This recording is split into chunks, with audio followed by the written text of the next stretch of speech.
What's good, Jetsetters? Jay-Z is one of the greatest rappers of all time. However, at one point, he was just like a lot of rappers trying to make it in the game.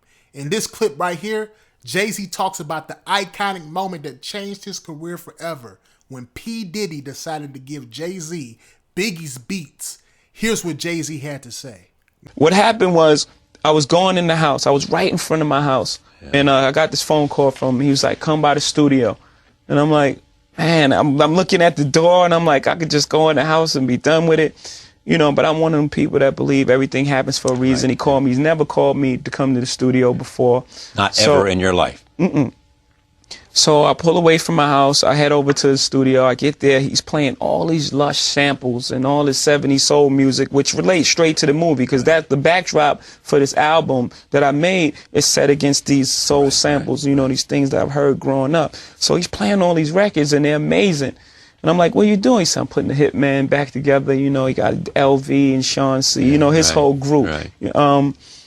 And I'm like, but what are you doing all this type of music? Because it was the music that I needed. It was the exact music that, I envisioned in my mind. And he was like, man, I have nobody to give it to. You know, Biggie's not here, and I can't give these to just anybody. And I was like, well, he thought somebody who had Biggie's power needed it. Yeah. And you were the one that he thought worthy of it. Yeah. And so I was like, well, give me all of it. I said, what do you do with this music? That's the best part. I said, what do you do with this music? He said, man, I just play it in my house and I just run around with my socks on.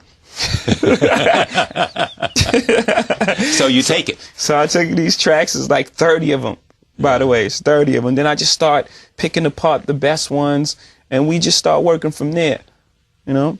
He didn't executive produce the album, but he was right there. I gave him associate producer credit, you know, and he was very instrumental in the album because he made the foundation to which all the other producers produce into. Because, you know, I would play it for the producer and say, it has to fit in this. It has to sound like this. Sonically, it has to have this sound on it.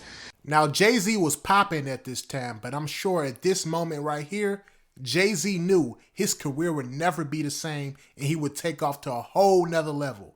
As always, y'all leave y'all thoughts on this clip down below in the comment section. Now for all my artists out there, if you need some new heat for your new album or your new single, I got you. I got my own songwriting service on Fiverr.com. That's right, I'm writing hooks, verses, full songs, whatever you need, I got you. The link to my custom service will be down below in my description and also in my bio as well. Now, that's all I really wanted to leave y'all with today. Make sure you like, comment, and subscribe. Peace.